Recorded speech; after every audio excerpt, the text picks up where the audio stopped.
From the personal log of Guybrush Threepwood. Sometimes when it's quiet, I can still hear the monkeys. It's hard to believe that it's only been a few years since I first washed up on the beaches of Melee Island, armed with nothing more than a goofy name and an overpowering urge to become a swashbuckling pirate. I want to be a pirate.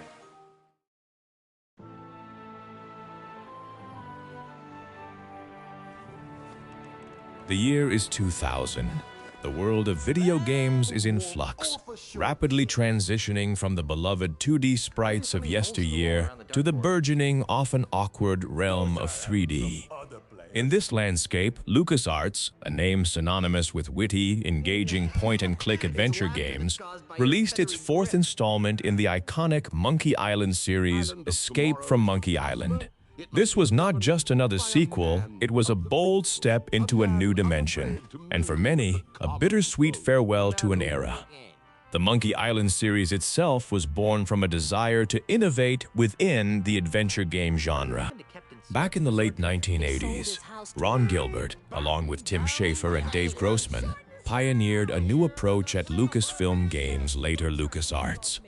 Their philosophy eschewed the frustrating dead ends and player deaths common in competitor Sierra Online's games, focusing instead on story, humor, and clever, albeit often absurd, puzzles.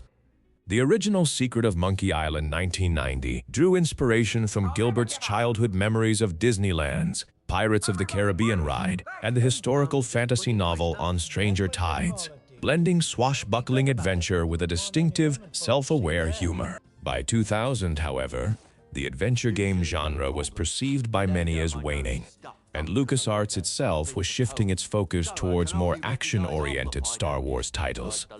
Escape from Monkey Island arrived as a testament to the company's enduring commitment to the genre, even as it marked a significant departure from its predecessors. It was the first Monkey Island game to fully embrace 3D graphics, utilizing an upgraded version of the Grimmy engine previously seen in the critically acclaimed Grim Fandango 1998. This technological leap meant leaving behind the classic Scum scripting language, a change even referenced in-game with the Scum bar being replaced by the Lua bar. The lead designers for Escape from Monkey Island were Sean Clark and Michael Stemlow, both veterans who had previously worked on other beloved LucasArts adventure titles like Indiana Jones and The Fate of Atlantis, and Sam & Max Hit the Road. While original creators Ron Gilbert, Tim Schafer, and Dave Grossman had moved on after the second Monkey Island game, though Grossman did play Curse and noted it was fun to play a Monkey Island game without knowing what would happen next, Clark and Stemley brought their own comedic sensibilities and design expertise to the project. The game picks up where the Curse of Monkey Island left off, with Guybrush Threepwood and his new wife, Elaine Marley, returning from their honeymoon. Their blissful return is short-lived, as they discover Elaine has been erroneously declared dead, her position as governor revoked, and her mansion slated for demolition. This sets the stage for Guybrush to untangle a new conspiracy, one spearheaded by his old nemesis LeChuck, now disguised as a seemingly kind gubernatorial candidate named Charles L. Charles, and a new, distinctly Australian villain, Ozzy Mandrill. Ozzy, a wealthy land developer, aims to transform the Tri-Island area into a tourist trap, eradicating piracy through the power of a voodoo talisman known as the Ultimate Insult. This capitalist vampire narrative, as some have called it, offered a unique, if sometimes jarring, thematic shift for the series, satirizing corporate greed and the commodification of culture. Artistically, the transition to 3D was a significant talking point. While some fans felt something was lost from the hand-drawn aesthetic of previous titles, others appreciated the effort to modernize the series. The game's backgrounds were often praised, though character models could be inconsistent. The game introduced Monkey Kombat, a new twist on the classic insult sword fighting, where Guybrush engages in a series of grunts and groans with monkeys to learn stances. This mechanic proved highly divisive, criticized for being tedious, frustrating, and less intuitive than its predecessor. The game's controls, too, shifted from the traditional point-and-click mouse interface to keyboard or joystick navigation, a change many players found less intuitive. Despite these criticisms, Escape from Monkey Island did receive generally positive reviews, and was a moderate commercial success, particularly in Europe. It was a runner-up for several Best Adventure Game Awards in 2000, and was nominated for Art Direction and Original Musical Composition at the 4th Annual Interactive Achievement Awards. Cient Game Center even named it the year's Best Adventure Game. The music and sound design continued the series' high standards. While the introductory music was largely identical to the third game, the score itself featured contributions from a team of talented composers: Clint Bajakian main composer Michael Land, Peter McConnell, Anna Carney, and Michael Land. Each composer reportedly handled music for different islands, aiming for distinctive feels. The game also incorporated an updated iMuse interactive music system, utilizing MP3 compression. Notably, a track from Sam & Max Hit the Road, Bigfoot Party, was reused in the Lua Bar, a clever nod to LucasArts' shared comedic universe and the designers who worked on both titles. One of the most memorable story highlights, and indeed a significant controversy for some longtime fans, involved the true secret of Monkey Island. The game reveals that the colossal monkey head on Monkey Island hides a giant, pilotable monkey robot, which Guybrush eventually reactivates to confront Ozymandias. This revelation, while fitting the series' absurdist humor, was seen by some as an underwhelming and unforeshadowed answer to a mystery that had lingered for a decade. It also played into a long-standing idea that had been cut from the first Monkey Island game, a giant robot monkey battle. Escape from Monkey Island faced obstacles beyond its divisive gameplay mechanics.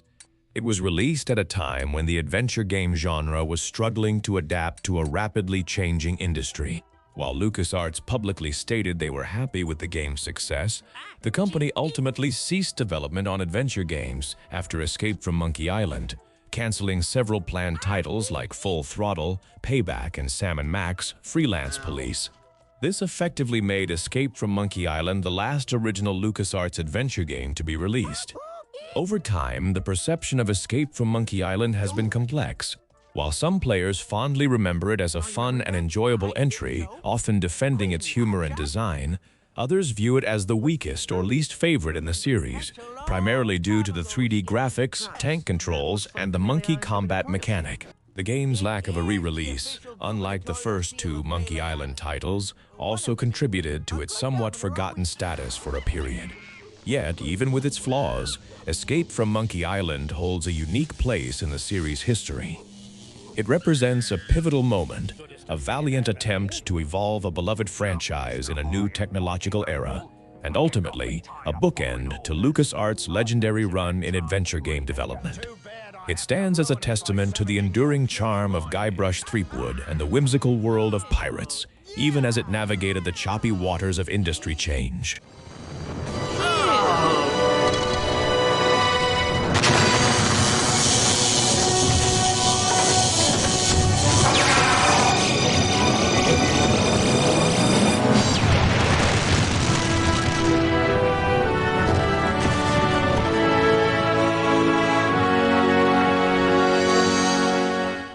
Guybrush, now that Grandpa's governor again, we're free.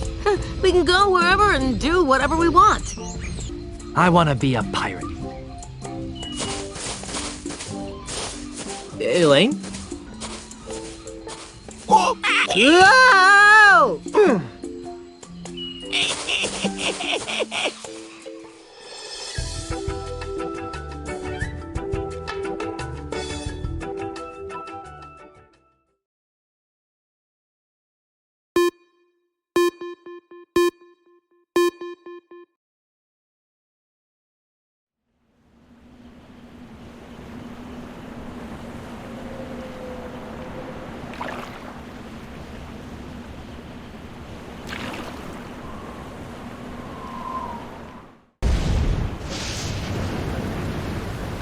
Last, my victory is at hand.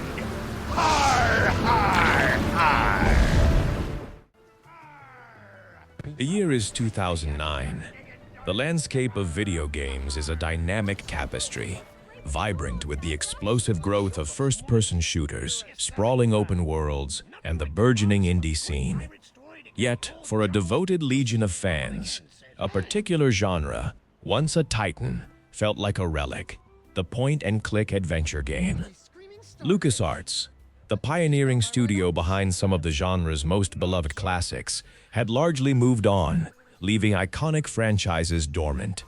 It was into this nostalgic void, this yearning for a bygone era of witty dialogue and clever puzzles, that Telltale Games stepped forward, ready to resurrect a legend. Telltale Games itself was born from the ashes of LucasArts' adventure game division, founded by former employees like Kevin Bruner, Dan Connors, and Troy Molander. They carried with them a deep understanding and passion for the genre, especially the unique brand of humor and storytelling perfected in titles like Monkey Island. Their motivation for Tales of Monkey Island was clear: to not only pay homage to a beloved series, but to breathe new life into it, leveraging their episodic delivery model to sustain engagement over time. This wasn't merely a game, it was a statement that adventure games still mattered, that stories and characters could still captivate. The cultural and industry context was ripe for such a revival. Digital distribution was becoming mainstream, allowing smaller studios to bypass traditional publishing hurdles. Telltale had already found success, with episodic narratives like Sam and Max Save the World, proving the viability of this model for adventure games. The timing, coinciding with the 20th anniversary of the original The Secret of Monkey Island, felt almost fated, a perfect storm of nostalgia and innovation. At the helm of Tales of Monkey Island were key Telltale figures, including executive producer and writer Dave Grossman, who had been a co-designer and writer on The Secret of Monkey Island and Monkey Island 2, LeChuck's Revenge. This connection to the franchise's roots was crucial, lending an air of authenticity to the continuation of Guybrush Threepwood's saga. Michael Stemla, another LucasArts veteran, also contributed to the writing, ensuring the series' signature wit remained intact. The voice cast, too, brought back familiar voices, with Dominic Armato returning as the eternally bumbling pirate protagonist, Guybrush Threepwood, and Earl Boen reprising his role as the nefarious ghost pirate LeChuck. This continuity in voice acting was a profound emotional anchor for longtime fans, instantly transporting them back to the world they cherished.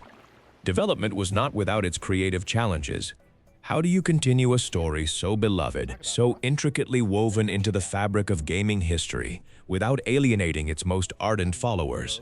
Telltale chose to embrace a new, distinct visual style, moving away from the pixel art of old and even the more stylized 3D of Escape from Monkey Island. Tales adopted a more cartoony, expressive aesthetic, reminiscent of animated films. This allowed for more dynamic character animations and exaggerated expressions, perfectly suited to the game's comedic tone. The technical foundation was Telltale's proprietary engine, which, while not groundbreaking in raw graphical power, was meticulously optimized for episodic content delivery and character-driven storytelling, allowing for seamless transitions between narrative beats and puzzles. The storyline of Tales of Monkey Island picks up with Guybrush accidentally unleashing a pox that transforms pirates into grotesque, zombie-like poxed creatures and infects LeChuck, turning him into a human. This twist, humanizing Guybrush's arch-nemesis, offered fresh narrative possibilities and comedic situations.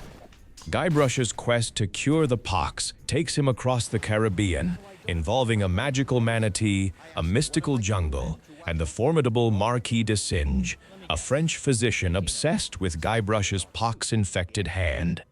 The narrative was delivered in 5 distinct episodes: Launch of the Screaming Narwhal, The Siege of Spinner Cay, Lair of the Leviathan, The Trial and Execution of Guybrush Threepwood, and Rise of the Pirate God. Each episode offered a self-contained story arc while contributing to the overarching saga, a hallmark of Telltale's approach. The music and sound design played a vital role in capturing the Monkey Island spirit.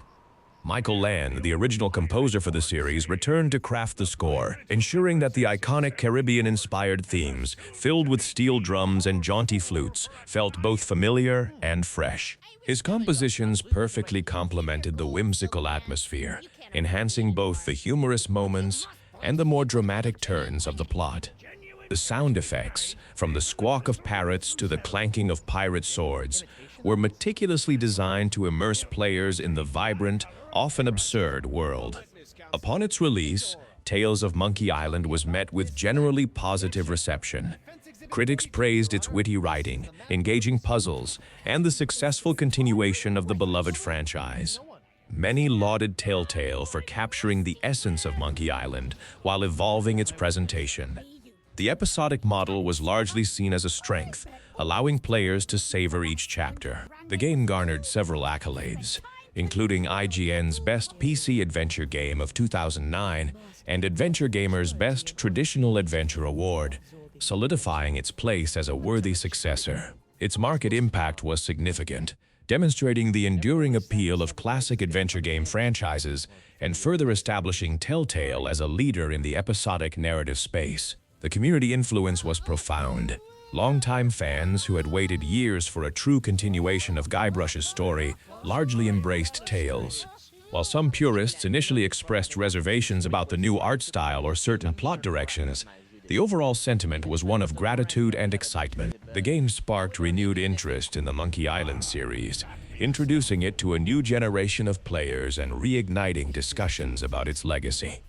Testimonials from players often spoke of the joy of revisiting Guybrush, Elaine, and LeChuck, finding comfort in the familiar humor and clever puzzles. For many, it was a nostalgic journey that felt both fresh and deeply respectful of the source material. Over time, the perception of Tales of Monkey Island has largely remained positive. It is often cited as a strong example of how to successfully revive a classic series, balancing innovation with reverence. While Telltale Games itself eventually faced closure, Tales of Monkey Island stands as a testament to their passion for adventure games and their ability to craft compelling, character-driven narratives. It proved that even in an industry obsessed with graphical fidelity and action, there was still a vibrant space for intelligent storytelling, memorable characters, and the enduring charm of a good old-fashioned pirate adventure. It cemented Monkey Island's legacy, not just as a historical footnote, but as a living, breathing universe capable of captivating audiences for generations.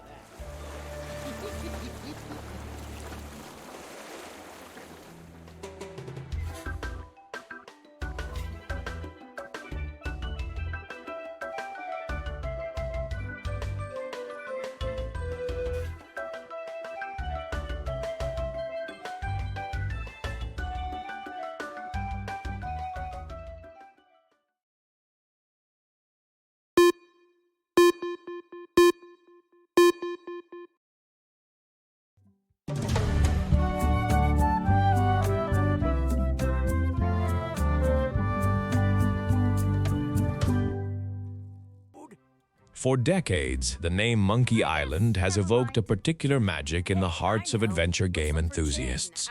It represents a golden era of point-and-click gaming, a unique blend of swashbuckling pirate fantasy, absurdist humor, and ingenious puzzles. Yet for just as long, fans yearned for a true continuation, a return to the vision of its original creator, Ron Gilbert. In 2022, that dream became a reality with the release of Return to Monkey Island, a game that was not merely a sequel, but a heartfelt, complex homecoming. The Monkey Island saga began in 1990 with The Secret of Monkey Island, followed swiftly by Monkey Island 2, LeChuck's Revenge in 1990. These games, born from the creative minds at LucasArts, established a benchmark for the graphic adventure genre. Ron Gilbert, alongside co-writers Dave Grossman and Tim Schafer, crafted a world where the hapless but determined Guybrush Threepwood navigated the Caribbean, battling the zombie pirate LeChuck and pursuing the love of Governor Elaine Marley. Gilbert departed LucasArts in 1992, leaving the series after a famously ambiguous cliffhanger ending in LeChuck's Revenge. Subsequent installments, The Curse of Monkey Island, Escape from Monkey Island and Tales of Monkey Island were developed without his direct involvement, each with varying art styles and interpretations of the series' overarching narrative. The desire for Gilbert to finish his story, to finally reveal the true secret of Monkey Island, became a cultural touchstone for the adventure game community. The journey to return to Monkey Island was a long and winding one. For years, the intellectual property rights resided with Lucasfilm Games, and later, after its acquisition, with the Walt Disney Company. Ron Gilbert frequently expressed his yearning to return to the series, even contemplating a new Monkey Island game while working on other projects like Thimbleweed Park. The spark ignited at PAX 2019 when Gilbert met with Nigel Lowry of Devolver Digital. Lowry mentioned Devolver's in with Disney regarding the Monkey Island license, and the idea of a new game began to take shape. Gilbert, initially working on a solo RPG, shifted his focus, realizing this was the opportunity he had waited decades for. He then called upon his longtime collaborator Dave Grossman, who had also co-written and programmed the first two games. Together, they spent a weekend conceptualizing the game, ensuring they had a compelling story to tell before committing.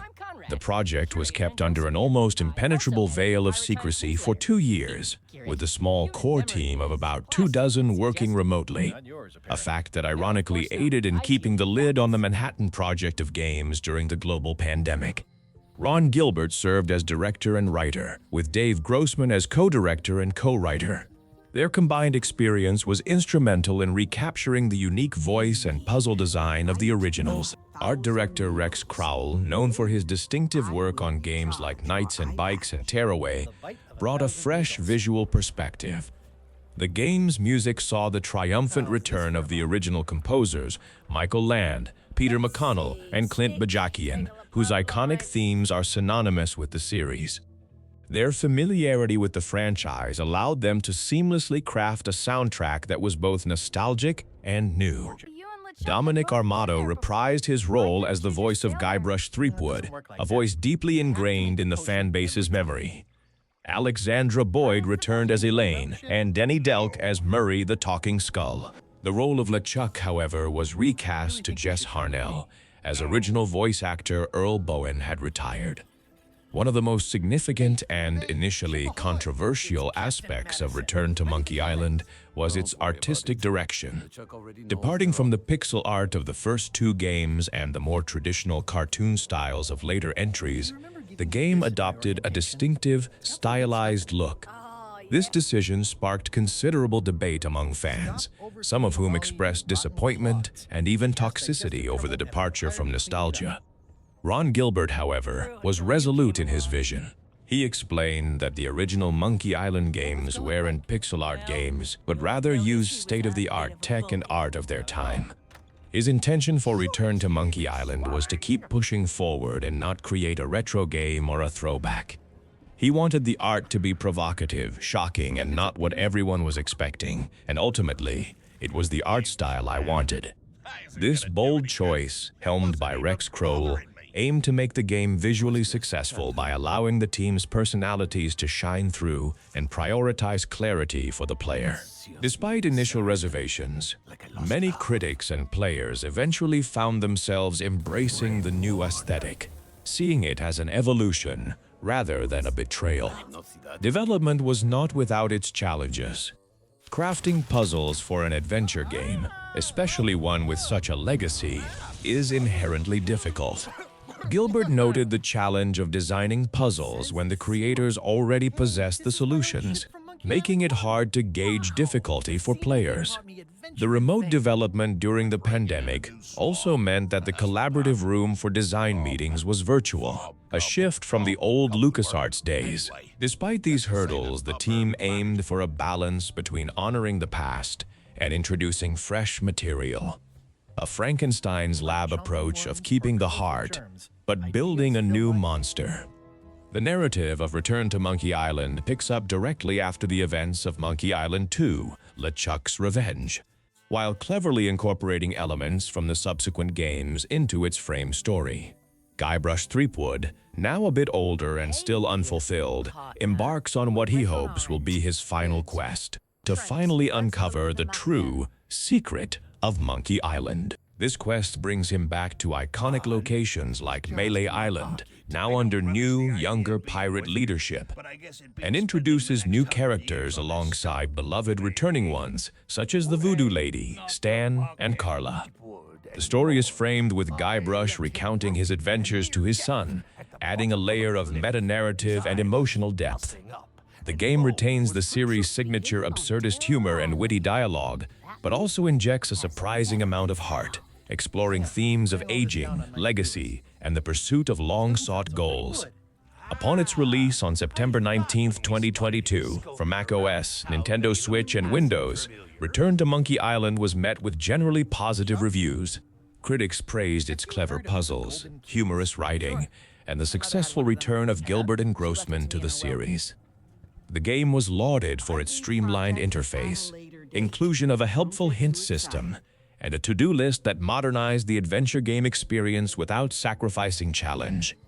It earned the PC Game of the Year award at the Golden Joystick Awards in 2022.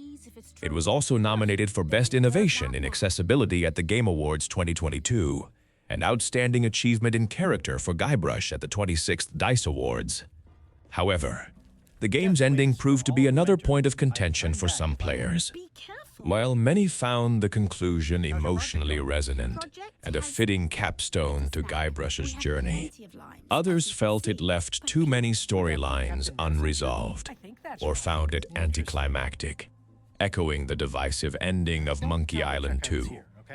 Some players expressed a feeling of being shortchanged, or that the ending felt rushed, as if development time or budget had run out, though there is no evidence to support this.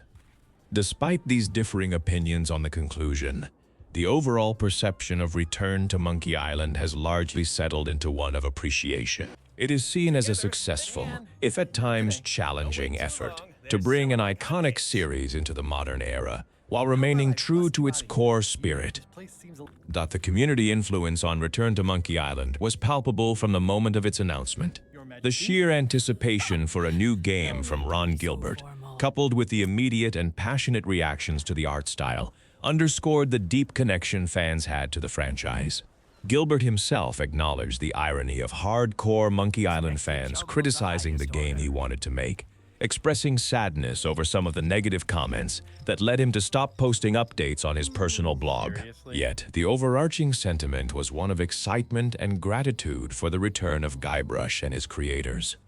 Ultimately, Return to Monkey Island stands as a testament to the enduring power of classic adventure games and the vision of its creators. It is a game that dared to evolve visually while holding fast to the narrative and comedic brilliance that defined its predecessors. It delivered a deeply personal story for Gilbert and Grossman, reflecting on unfinished business and the passage of time. For many, it felt like reconnecting with old friends, a warm memory revisited, and a beautiful, heartfelt conclusion to a legendary pirate tale. Its legacy is not just in its critical reception or awards, but in its bold attempt to move forward while honoring a cherished past, proving that even after 3 decades, there is always more adventure to be found in the Caribbean.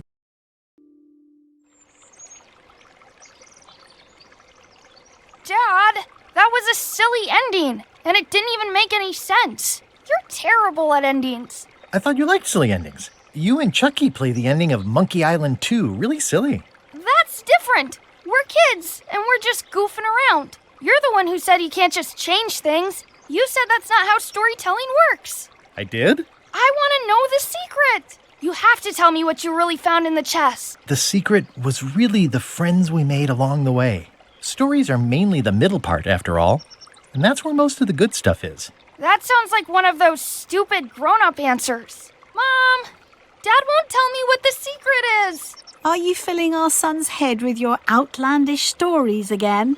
I was telling him the one about how we found the secret of Monkey Island. Oh, that one. Every time you tell that story, the ending gets stranger and stranger. Let's go down to the docks and watch the galleon head out. Yay! I found found the lost map to the treasure of Maya Island. It's going to be a fun adventure. I'll meet you down there.